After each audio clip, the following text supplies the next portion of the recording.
बोलो प्रभु यीशु मसीह, तेरा आत्मा आज हमें छुए, तेरा वचन हमें आजाद करे। हम अपने कानों को, आत्माओं को खोलते हैं खुदाबंद, इसे ग्रहण करने योग्य बनाते हैं। आज तेरा आत्मा हमें आजाद करे, अपने वचनों के जरिए हमें फ्री करे, अगले लेवल के लिए तैयार करे। प्रभु यीशु मसीह के सामर्थी नाम में हम मांगते हैं, आमीन। ऊंचा ये आशीष आपकी चर्च। स्वागत है यीशु मसीह की प्रेजेंस में। जो लोग पहली बार आए अपने हाथों को उठाओ, जो आज यहां पहली बार आए, पूरी चर्च इनका स्वागत करो यीशु मसीह के नाम में, क्योंकि ये वो संस्था नहीं जो धर्म बदलती है, ये वो जगह है, ये वो परिवार है, वो जहां पर प्रभु यीशु मसीह हमारा सिर है, हमारा अगुआ, और हम उसके शरीर के अलग अलग अंग हैं। तो इस परिवार में जहां का सिर प्रभु यीशु मसीह, मैं आपका स्वागत करता हूं। जोर से तारीफ करो एक बार, जोर से, आज की मीटिंग के लिए जोर से बैठ जाओ अपने शरीर में, अपनी बाइबल को उठाओ, बोलो इस वचन से मैं प्यार करता हूं, ये मेरे शुद्ध रहने का आधार है। मैं इस वचन से प्यार करता हूं, ये मेरे चंगे रहने का आधार है। मैं मनन करूंगा इन वचनों के ऊपर और फल लेके आऊंगा।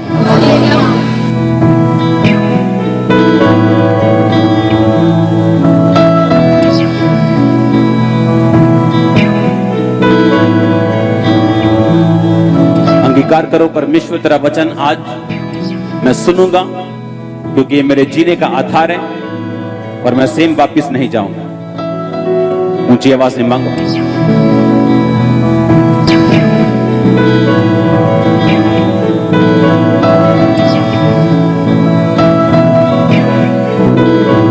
आंखों को बंद करो, प्रार्थना में जाओ सब जन।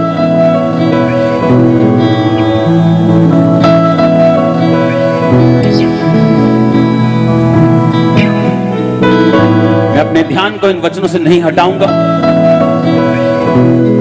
मांगो ऊंची आवाज में।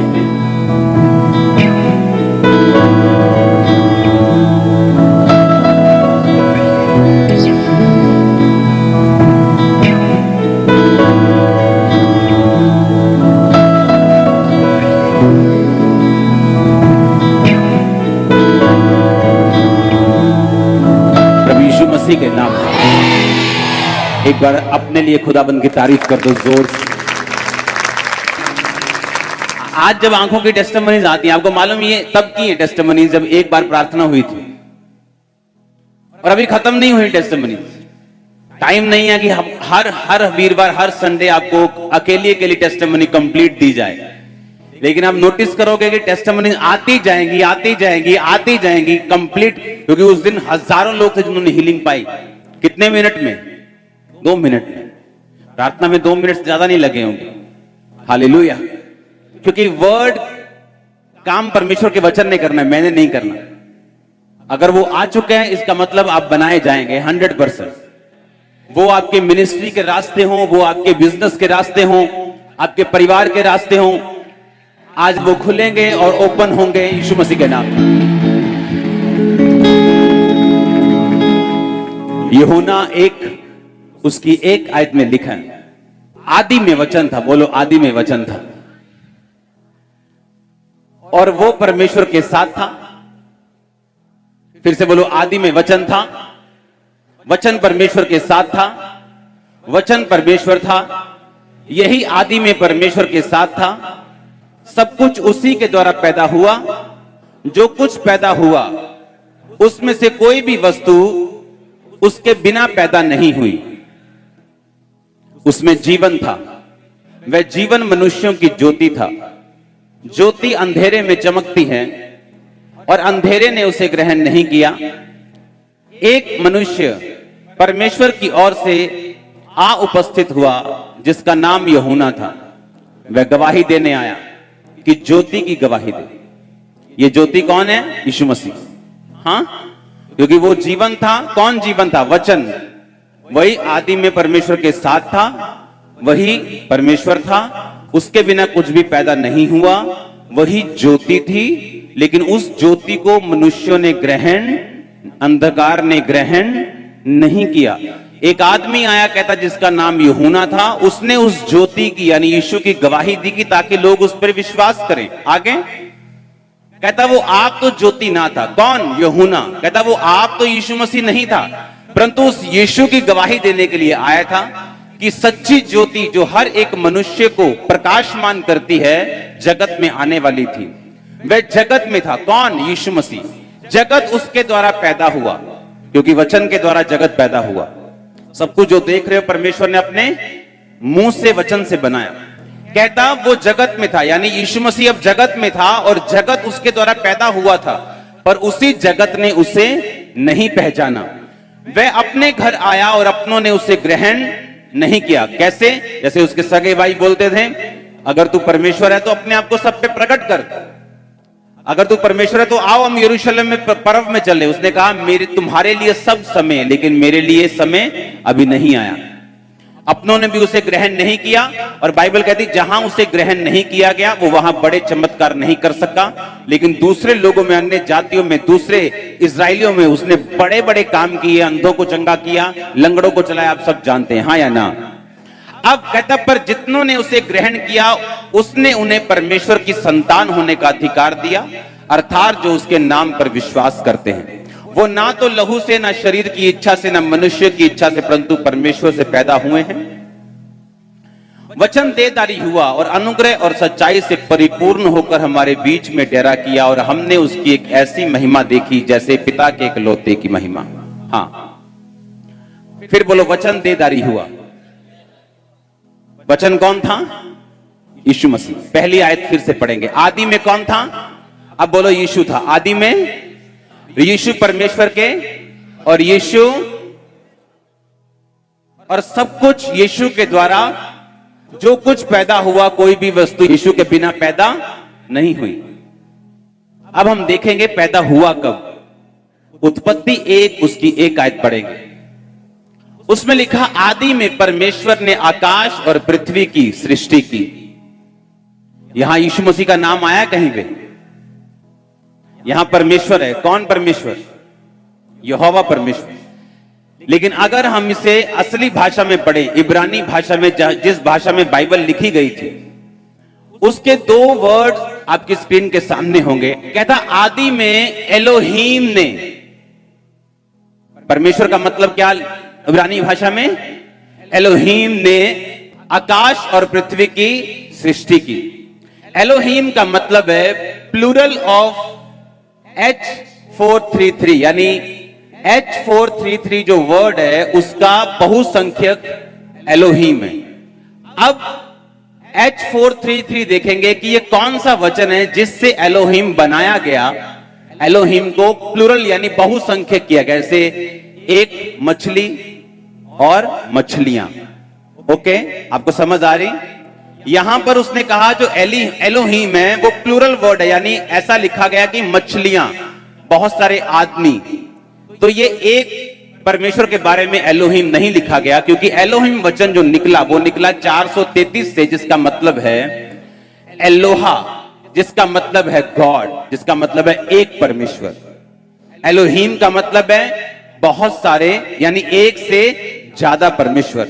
इसका मतलब जब परमेश्वर ये बता रहा था उत्पत्ति 1 उसकी 1 आयत में कि आदि में परमेश्वर ने आकाश और पृथ्वी की सृष्टि की। अब परमेश्वर का मतलब है एलोहीम, एलोहा नहीं। एलोहा का मतलब है गॉड, यानी एक गॉड। एलोहीम का मतलब है कि वहां एक जन नहीं था, वहां एक से ज्यादा थे, जिसका मतलब है एलोहीम। इसका मतलब है gods in the ordinary sense, यानी गॉड्स मतलब एक से ज्यादा।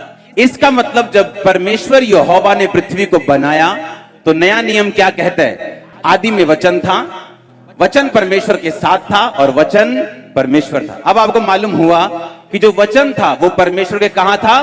साथ था, यानी यीशु परमेश्वर के साथ था और यीशु परमेश्वर था। यही आदि में परमेश्वर के साथ था और सब कुछ यीशु के द्वारा पैदा अगर अकेला यहोवा परमेश्वर वहां होता तो एलोहीम ना होता, होता एलोहा। आदि में एलोहा ने आकाश और पृथ्वी की सृष्टि की, पर वहां था आदि में एलोहीम ने आकाश और पृथ्वी की, यानी वो एक से कौन थे? ज्यादा थे। यानी वहां परमेश्वर था और वहां इसका इकलौता बेटा प्रभु यीशु मसीह था। क्यों मैं आपको यह बात बता रहा हूं? बाइबल कहती कुछ भी यीशु मसीह के बिना पैदा नहीं हुआ। आज जो क्रिश्चियन ये चाहते हैं कि उनकी लाइफ में परमेश्वर बरकत दे, या उनकी लाइफ में फाइनेंशियल बरकत पैदा हो, उनकी लाइफ में बढ़ोतरी पैदा हो, स्थिरता नहीं है मेरी लाइफ में ये नहीं है, मेरी लाइफ में ये अशांति नहीं है, मेरी लाइफ में ये चीजें बिगड़ जाती हैं।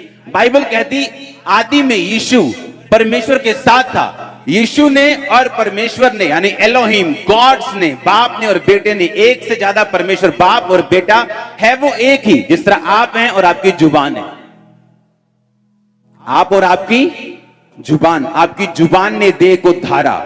आप वही हैं लेकिन आपकी जुबान गई। कहते ना अगर तू बंदा है तो बंदे का पोता दे, एक ही जुबान रखी। यानी जो जेंटलमैन है उसकी एक ही जुबान है। और बाइबल कहती वही जुबान देहधारी हुई और आपके और मेरे बीच में यीशु मसीह के रूप में आई। अब आपको समझ आ रही है कि नहीं? कहती वही जुबान, वही परमेश्वर, वो परमेश्वर के साथ था। यीशु परमेश्वर के साथ था और वचन के बिना कुछ भी पैदा नहीं हुआ। अब पैदा कैसे हुआ? बाइबल कहती आदि में एलोहीम ने आकाश और पृथ्वी की सृष्टि की। उसके बाद परमेश्वर का आत्मा जल के ऊपर लिखा मंडराता था, लेकिन कुछ भी पैदा नहीं हुआ जब तक वो आत्मा जल के ऊपर मंडराता रहा और जब तक उसे वचन नहीं दिया गया। परमेश्वर पिता ने सोचा पृथ्वी कैसी होनी चाहिए, पेड़ कैसे होने चाहिए, मछलियां कैसी होनी चाहिए। आप जानते हैं समुद्र में इतनी गहराई और इतनी मछलियां कि 70% प्रजातियां अब तक खोजी नहीं गई। हर रोज साइंटिस्ट को नई मछली, नई प्रजाति, नई चीज मिलती है समुद्र के नीचे। ये सारा कुछ परमेश्वर ने लिखा, अपने बुद्धि में बनाकर अपने वचन से बोला और सब कुछ पूरा हुआ। जब पृथ्वी पर परमेश्वर का आत्मा मंडराता था लेकिन कुछ भी पैदा नहीं हुआ, पृथ्वी बेडोल थी, सुनसान थी। बेडोल सुनसान किस लिए थी? क्योंकि शैतान वहां पर गिराया गया था और उसकी वजह से पृथ्वी बेडोल रही, सुनसान रही। हालेलुया। वो गिराया गया, बनाई पृथ्वी पहले थी। जैसे सृष्टि की गई, उसके बाद सृष्टि के बाद पृथ्वी बिगड़ गई शैतान के गिरने के कारण। ये एक अलग विषय है, आज हम इसे नहीं छेड़ेंगे। पर बाइबल कहती है पृथ्वी के ऊपर परमेश्वर का आत्मा मंडराता था और जैसे ही परमेश्वर ने बोला उजाला, उजाला बोला तो उजाला यानी वचन बोला। परमेश्वर की उपस्थिति वहां पर बैठी जो यहोवा पिता की, तब तक कुछ नहीं कर सकी। और आत्मा जल पर मंडराता तब तक कुछ नहीं कर सका जब तक यीशु मसीह वहां पे नहीं गए, यानी वचन वहां पे नहीं गया। इसका मतलब क्या? आपकी लाइफ में परमेश्वर की प्रेजेंस हो सकती। आपने पवित्र आत्मा को पा लिया, हाँ, पवित्र आत्मा आपकी जिंदगी में, वो आपको छूता भी है जब आप प्रार्थना करते हैं। आपको महसूस भी होता है कई बार कि परमेश्वर की प्रेजेंस मेरे साथ है। लेकिन बाइबल कहती परमेश्वर की प्रेजेंस कुछ नहीं कर सकती जब तक उसने वचन को नहीं पाया, क्योंकि वचन परमेश्वर के साथ था और कुछ भी वचन के बिना पैदा नहीं हुआ। इसीलिए अगर एक विश्वासी वचन के साथ जुड़ा हुआ नहीं, उसे ये नहीं मालूम कि परमेश्वर का आत्मा जो आपने पाया है वो अपने आप काम नहीं करता जब तक आप वचन अपनी लाइफ के ऊपर नहीं बोलेंगे तो। और जैसे आप वचनों को बोलते हैं, बाइबल कहती कुछ भी वचन के बिना पैदा नहीं हुआ और ना ही होगा। और जैसे आप वचनों को बोलना शुरू करते हैं अपनी लाइफ के ऊपर, आप वचन को पढ़ते हैं रोज, वचन को बोलते हैं रोज, आप वो नहीं बोलेंगे जो आपके दिमाग में आ रहा है, आप वो नहीं बोलेंगे जो आपकी रिपोर्ट में आया, आप वो नहीं बोलेंगे जो आपको लग रहा है, आप वो बोलेंगे जो बाइबल कहती है। क्योंकि आपको वो पैदा करना है जो मेडिकल साइंस पैदा नहीं कर पाई आपकी लाइफ में, जो हीलिंग है, जो डिलीवरेंस है। आपको वो पैदा करना है जो लोग और रिश्तेदार आपकी लाइफ में पैदा नहीं कर पाए, वो बरकत, वो आशीष, वो ब्लेसिंग, वो फाइनेंशियल कर्सेस से आजाद होना। आपको वो चीज चाहिए जो कोई नहीं कर सका, तो आपका तरीका भी अलग होगा जिस तरह बाइबल का तरीका है। आप मेरी बात समझ रहे कि नहीं? आपको इमोशन से हटके, भावनाओं से हटके, जो लग रहा है, जो दिख रहा है, जो सोच रहे हैं, उससे हटके आपको वो बोलना है जो वचन में लिखा हुआ। इसहाक शाम के टाइम वचन का ध्यान करने के लिए जाता था, क्योंकि 20 साल से उसकी वो पत्नी बांझ थी जो परमेश्वर ने खुद भेजी थी आवाज देके उसके बाप के नौकर को। अब उसके बाप के नौकर को परमेश्वर ने खुद निशानियां दी कि ये वही लड़की है जो तेरे मालिक के बेटे के साथ ब्याही जाएगी। और जब वो लड़की को वो लेके आया और इसहाक को दिखाया और इसहाक को बोला कि ये तेरी पत्नी है, उसने कहा अच्छा ये परमेश्वर ने दिया। उन्होंने कहा ठीक है। और बाइबल कहती 20 साल उनके कोई भी संतान नहीं हुई और वो शाम को वचन का ध्यान करने के लिए जाता था। और जब शाम को क्या ध्यान करता वचन का, कि जो वचन में लिखा हुआ वो अपने आप पूरा नहीं होता, आपको उसे बार बार पढ़ना पड़ता है, आपको बार बार उस पर मनन करना पड़ता है, उसके लिए टाइम निकालना पड़ता है और उसको अपनी आत्मा में बार बार फीड करना पड़ता है अपनी आत्मा को। चाहे आपको लगे कि असर हो रहा है, चाहे आपको लगे असर नहीं हो रहा, पर आपको लगातार उस वचन से अपने आप को फीड, अपने आप को खिलाना होता है। आपको वचन बार बार बार बार बार बार। बाइबल कहती जो परमेश्वर की आज्ञाओं से अति प्रसन्न रहता है। उसने ये नहीं कहा जो हाहें भर भर के परमेश्वर का वचन मानते हैं, उसने कहा जो उसकी आज्ञाओं से अति प्रसन्न रहते हैं।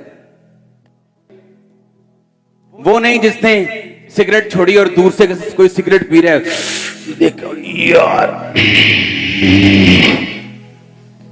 पूरा दिल कर रहा है सिगरेट पीना और दिल में दुखी हो रहा है मैं क्रिश्चियन बन गया। ये अभी भी बॉन्डेज है, ये अभी भी बंधन है, ये सही चीज नहीं है। ये निशानी है कि अभी तक आप डिलीवर नहीं हो पूरी तरह से, अभी तक आप फ्लाइट लेने के लिए, आत्मिक उड़ान भरने के लिए आप तैयार नहीं हो। ये निशानी है इस बात। अभी भी आपको ब्लू फिल्म देखने का अटैक होता है, ये निशानी है कि आप फ्लाइट लेने के लिए तैयार नहीं हो। अभी भी शराब पी के करता है यार, की करिए यार, हमें फंस गए यार, चल ले आओ यार 2 पैक। इसका मतलब अभी आप तैयार नहीं। कितने मेरी बात को समझ रहे हैं? लिखा जो उसकी आज्ञाओं से अति प्रसन्न रहते हैं, जिसके लिए अब ये चीजें कचरा बन चुकी, उसे कोई मतलब नहीं, वो इग्नोर करता है इन चीजों को।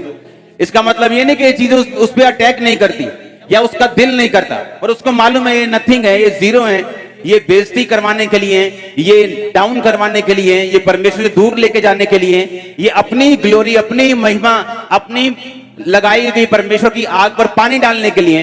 तो आप इनसे दूर रहेंगे और आज्ञाओं से अति प्रसन्न रहेंगे। उसने कहा अगर तू मेरी आज्ञाओं से अति प्रसन्न रहेगा, खुश रहेगा, आहें भर भर के नहीं करेगा, उसने कहा तुम तेरा वंश पृथ्वी के ऊपर प्राकर्मी होगा। तेरा वंश, तेरे बच्चे पृथ्वी के ऊपर प्राकर्मी होंगे। इमेजिन करो इसहाक इसी वचन के साथ वो मनन करने के लिए जाता होगा कि मैं परमेश्वर की आज्ञाओं से अति प्रसन्न हूं। उसे कोई मलाल नहीं कि जो पत्नी परमेश्वर ने भेजी वो 20 साल से बांझ है, उसके पास खरबों रुपए की प्रॉपर्टी थी, उसे कोई डर नहीं था कि इसका वाली वारिस कौन होगा, ये नौकर चाकर क्या, उसे कोई चिंता नहीं थी। बाइबल कहती वो अति प्रसन्न था और परमेश्वर की आज्ञाओं के ऊपर मनन करता था, वचन के ऊपर मनन करता था। और 20 साल के बाद क्या हुआ? जो उसने मनन किया, रोज मनन, कि मैं उसकी आज्ञाओं से प्रसन्न हूं, मेरा वंश पृथ्वी के ऊपर प्राकर्मी होगा। बाइबल कहती जो उसको दिल और जान से मानते हैं वो धर्मी कहलाते हैं। तो बाइबल कहती धर्मी का वंश बचाया जाएगा।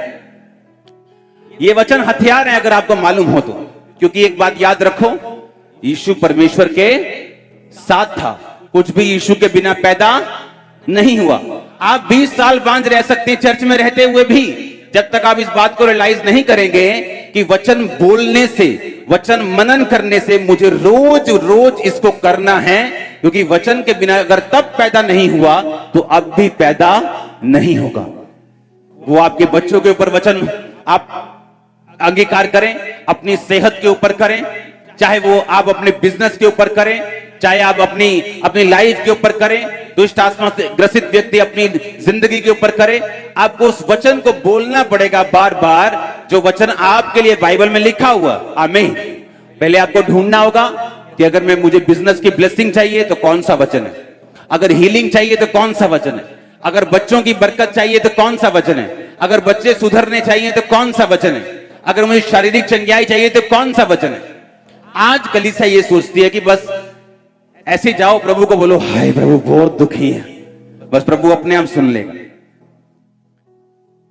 उसको मालूम है आप दुखी, पर उसने कहा आदि में वचन था, वचन परमेश्वर के, और वचन ही, यानी आदि में एलोहीम था। हां, आदि में वर्ड था, आदि में एलोहीम ने आकाश और पृथ्वी की सृष्टि की। यानी आदि में यहोवा था, और यहोवा के साथ कौन था? यीशु। इसीलिए कहा एलोहीम। नहीं तो अगर अकेला यहोवा होता तो बोलते आदि में एलोहा ने आकाश और पृथ्वी की सृष्टि की। पर आदि में एलोहा ने की कि एलोहीम ने की? एलोहीम मतलब परमेश्वर और यीशु मसीह। अगर तब यीशु मसीह के बिना, अगर तब वचन के बिना कुछ भी पैदा नहीं हुआ, तो अब भी वचन के बिना कुछ भी पैदा नहीं होगा। आपको वचन पढ़ना होगा रोज रोज रोज रोज रोज। रिजल्ट आए, चाहे अब आए, चाहे 10 साल में आए, चाहे 5 में आए, चाहे 3 में आए, लेकिन आपको यह बात समझनी होगी कि आपको रिजल्ट के लिए, आपको आपकी अपनी लाइफ में परमेश्वर के काम को देखने के लिए आपको वचन के साथ जुड़ना पड़ेगा। कितने मेरी बात को समझ रहे हैं? क्योंकि वर्ड जो है वो आपको कंट्रोल में रखेगा, वचन आपको विश्वास में रखेगा। वचन शैतान की सारी आवाजों को जो आपके मन में आ रही, सारे शक को, सारी आवाजों को, सारी नेगेटिविटी को, सारे पाप की आवाजों को वचन जो है हमेशा बंद करता रहेगा, उसे सीज करता रहेगा, अगर आप वचन के साथ जुड़े रहेंगे तो। बहुत से लोगों को नहीं मालूम, उन्हें लगता है कि बाइबल एक रिलीजियस पुस्तक है, जिसे 5 मिनट कहीं से भी पढ़ लो तो कोई बात नहीं, लेकिन ऐसा नहीं है। बाइबल आपके जीवित परमेश्वर का लव लेटर है आपके लिए। अगर आप नहीं पढ़ेंगे, आपको मालूम नहीं वो आपसे क्या चाहते हैं। अगर आप नहीं पढ़ेंगे, आपको मालूम नहीं कि ये जो मेरे परमेश्वर ने, मेरे बाप ने मुझे प्यार का पत्र लिखा है, उसमें लिखा क्या है?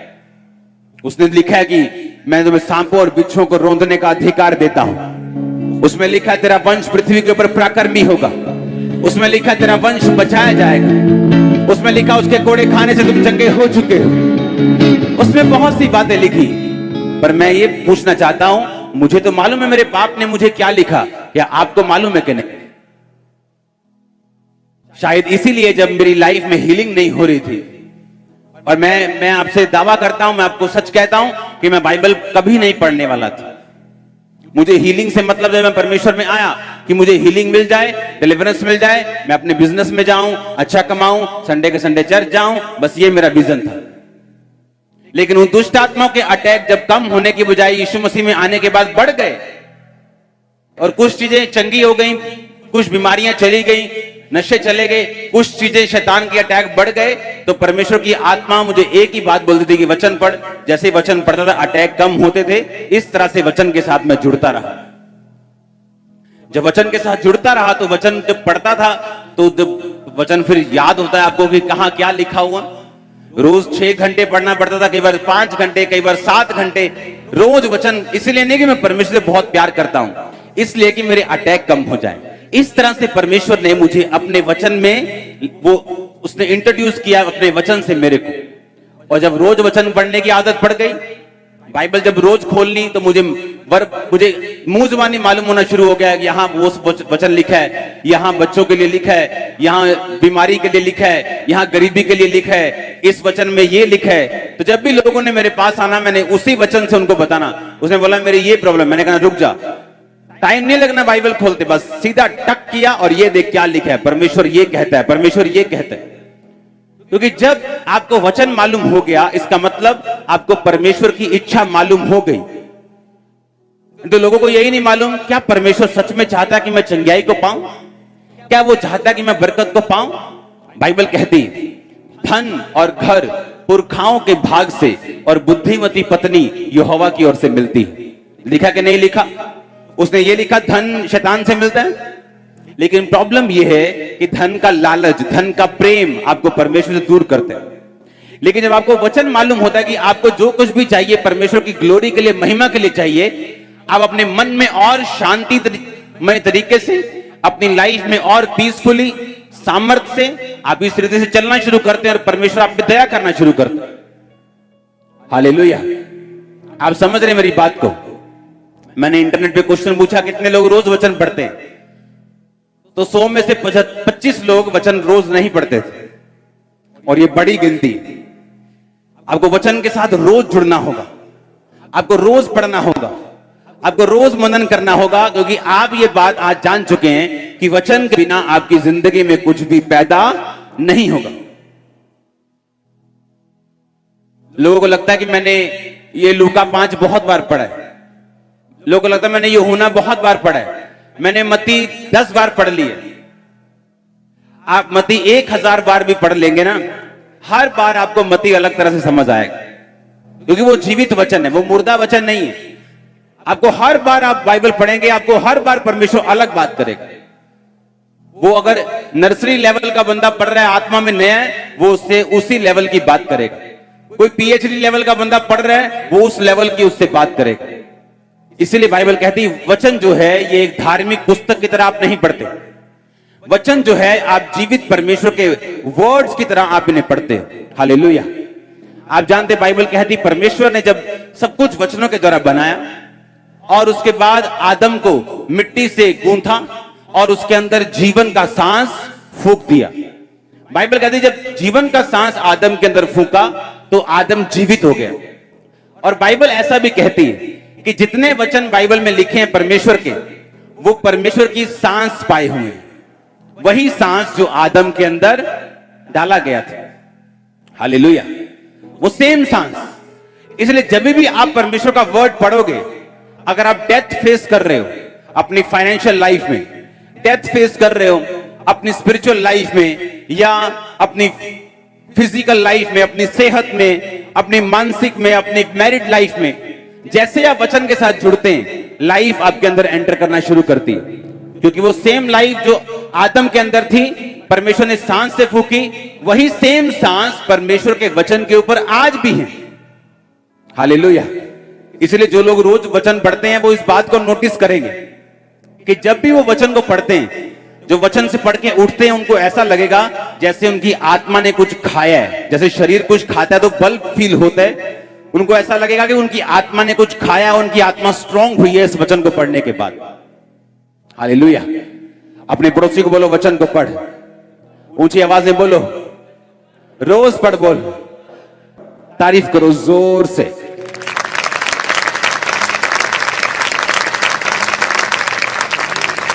आप जानते हैं मसीह में लोग आते हैं और मोस्टली लोगों की लाइफ में गवाहियां बनती, मोस्टली मतलब अब 99 से भी ऊपर परसेंटेज लगा लो। पर अगर आप उनको 1 साल 2 साल 3 साल बाद चेक करेंगे, उनका लेवल कभी सेम नहीं होता।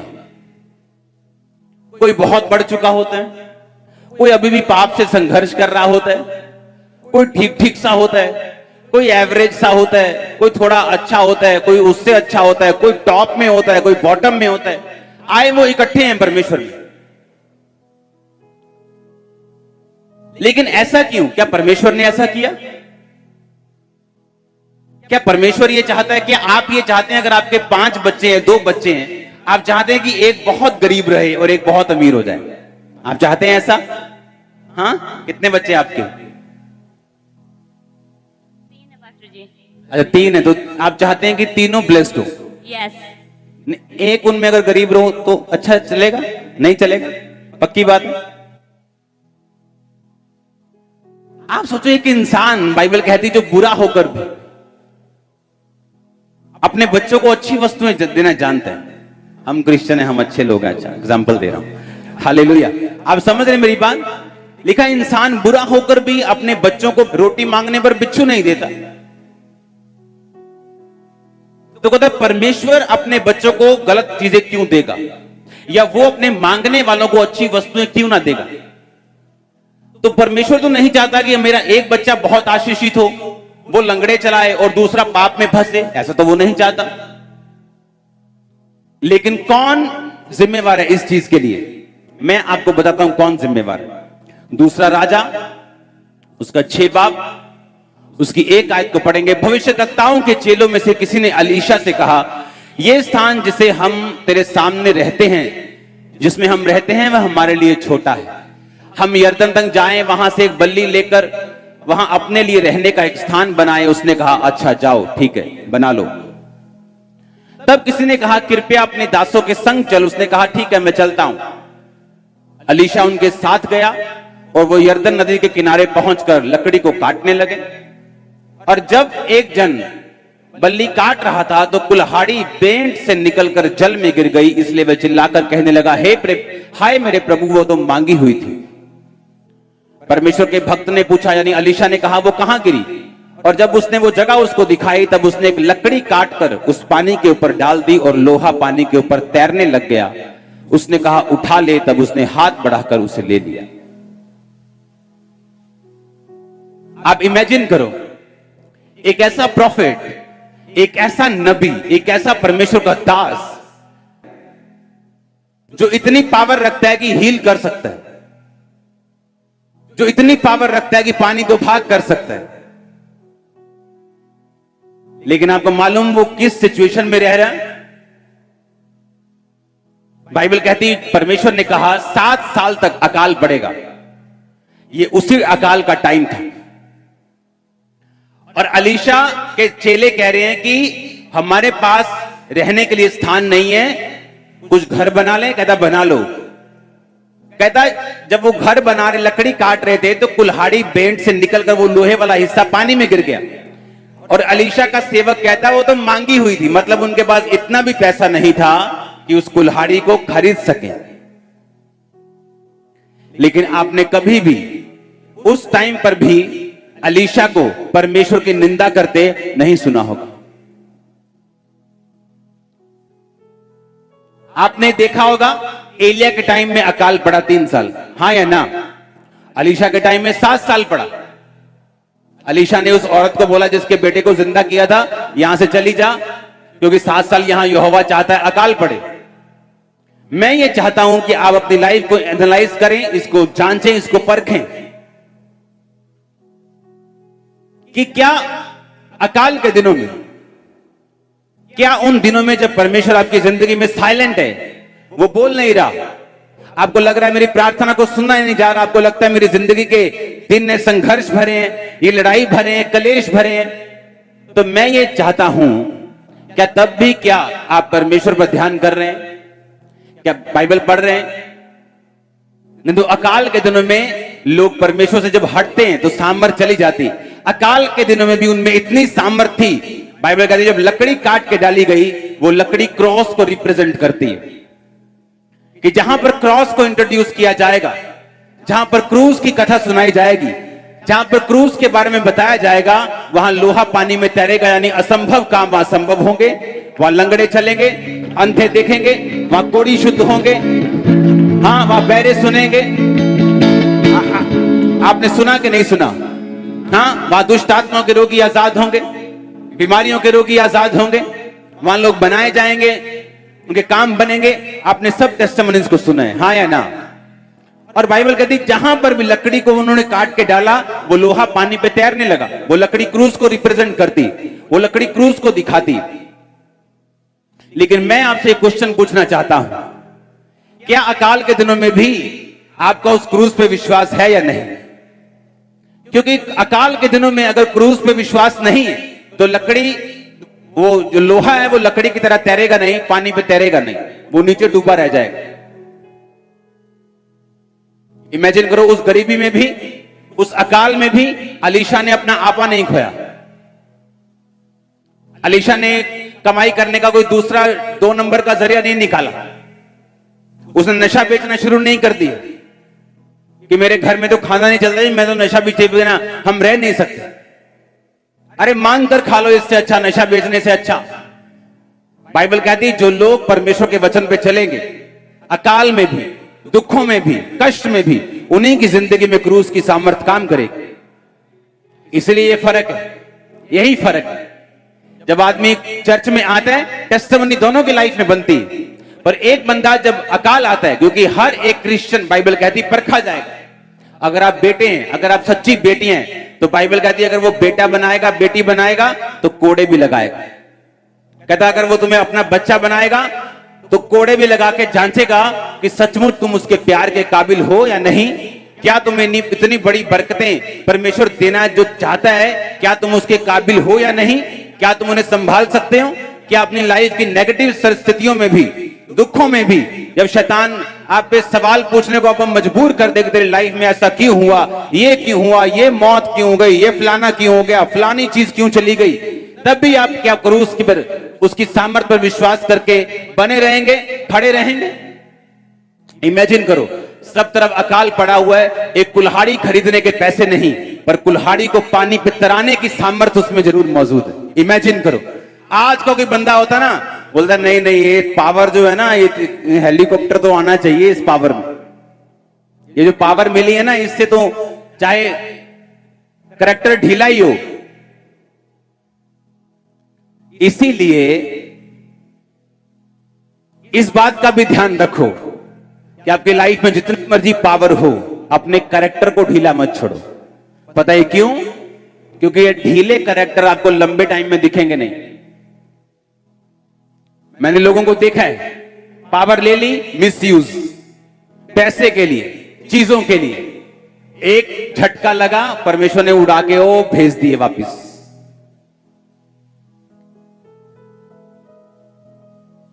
बोलो, क्रूस की ताकत उन लोगों के लिए है जो अकाल में भी परमेश्वर का साथ नहीं छोड़ते। आमीन। अगर आप देखें, एलिशा ने बड़े बड़े काम किए, मुर्दे उसकी कब्र में लग के जिंदा हो गए, खुद एलिशा मरा हुआ, लेकिन बाइबल कहती उस अकाल ने भी एलिशा का विश्वास तोड़ा नहीं, उसको गलत रीति के साथ पैसा कमाने के लिए मजबूर नहीं किया, उसके चेलों ने कोई और गलत योजना नहीं बनाई, लेकिन बाइबल कहती है वो परमेश्वर के वचन के ऊपर खड़े रहे। अगर उन्होंने अकाल देखा होगा, बाद में मैं आपको दावा करता हूं एंड की बहुतायत भी देखी होगी, जबरदस्त बहुतायत भी देखी होगी, देखी होगी 100%। परमेश्वर ने राजा को ठहराया, शाऊल को। परमेश्वर नहीं चाहता कि इजराइल का राजा कोई हो, परमेश्वर ये चाहता था कि मैं ही इनका राजा ठहरूं, मैं ही इनकी अगुवाई करूं, लेकिन लोगों की जिद थी, जैसे अन्य जातियां हैं हमें वैसा राजा चाहिए, जैसे अन्य जाति शादी करती हैं धूम धड़ाके से, विस्की से, हमें वैसी शादी करनी है। परमेश्वर तो ठीक है करो, पर मैं तुम्हारे साथ नहीं। इमेजिन करो, एक क्रिश्चियन बंदे की शादी हो रही और दारू चल रही, सॉन्ग्स चल रहे हैं, शराब चल रही, पूरा धूम धड़ाका चल रहा है और लड़ाइयां हो रही, ओ तेरी ओ।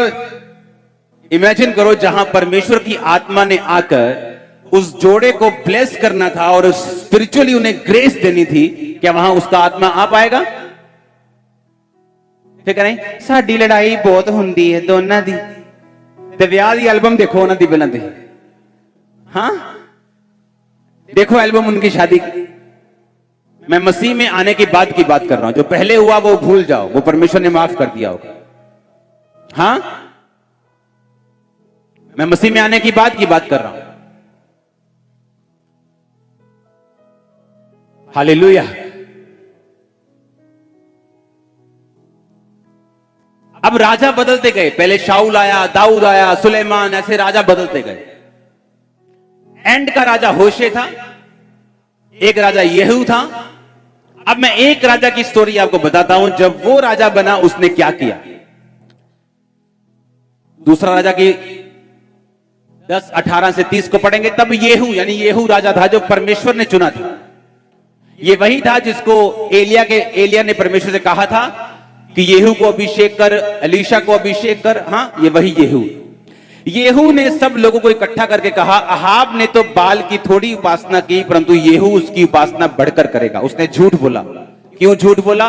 वो चाहता था कि बाल के जितने नबी हैं वो सारे इकट्ठे हो जाएं, मैं एक बार में उन्हें मार दूं, ताकि परमेश्वर का जो किंगडम है वो इन नबियों से आजाद हो जाए। आगे, इसलिए बाल के सब नबी, उपासक और सब याजक मेरे पास बुलाओ, कोई भी रह ना जाए, क्योंकि बाल के लिए बड़ा यज्ञ होगा, जो कोई ना आएगा वो जीवित ना बचेगा। येहू ने ये काम कपट करके बाल के सब उपासकों को नष्ट करने के लिए किया।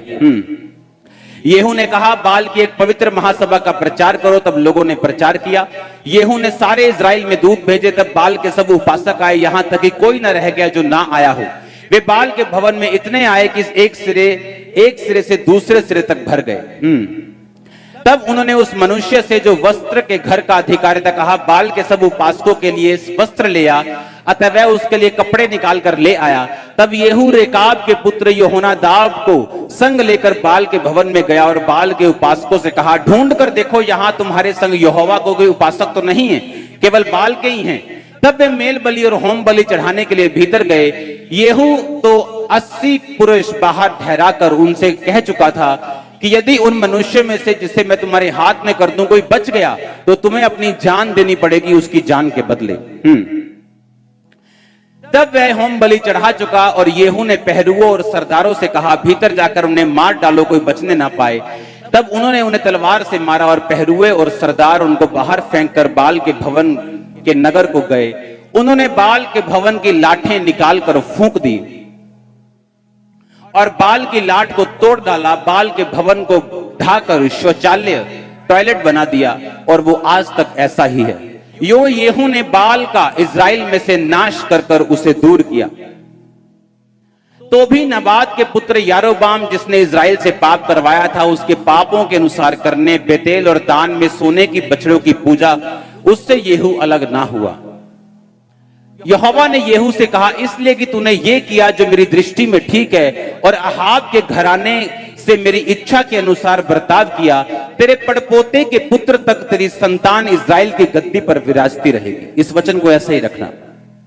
परमेश्वर ने येहू से कहा, मैं ये आपको पता क्यों दिखा रहा हूं, आपको परमेश्वर का दिल मालूम होगा वो कैसा है। हालेलुया, जोर से एक बार हालेलुया बोल दो।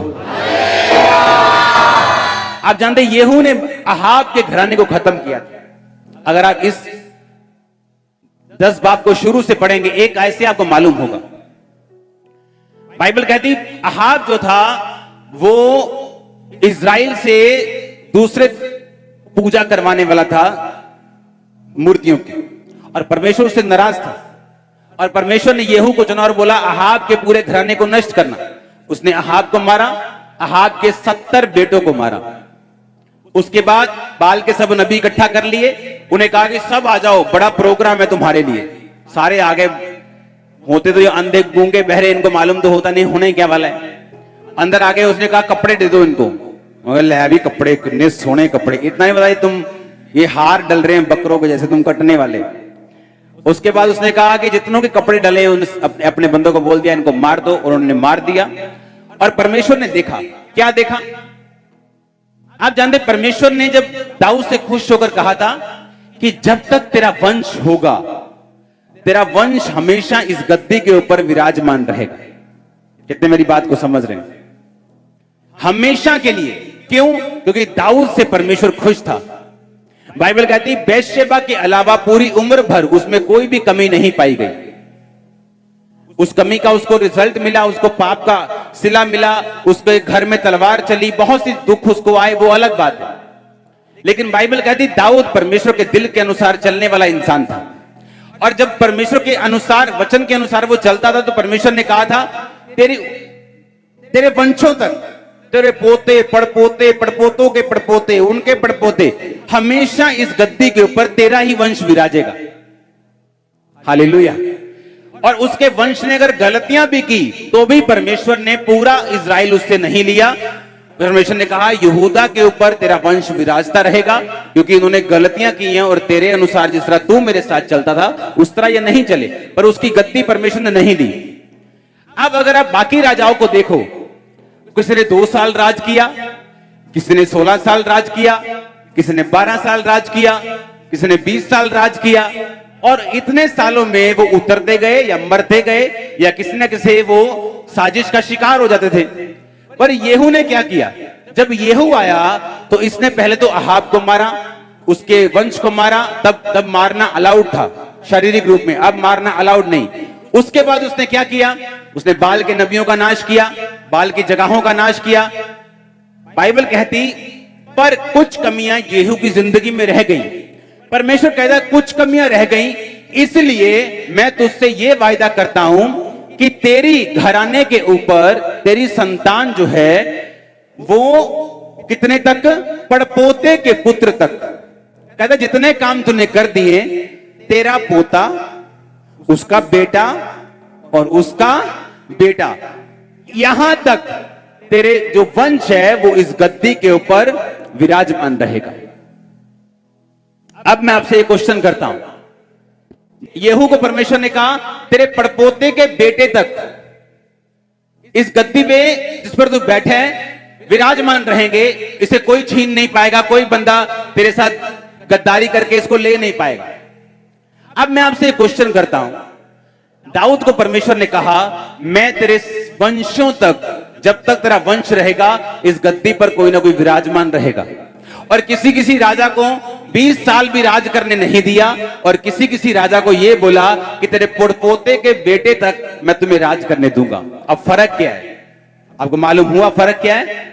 फर्क यह है कि दाऊद ने पूरे मन से परमेश्वर को माना और एक भी गलती ऐसी नहीं की। लेकिन इसने क्या किया?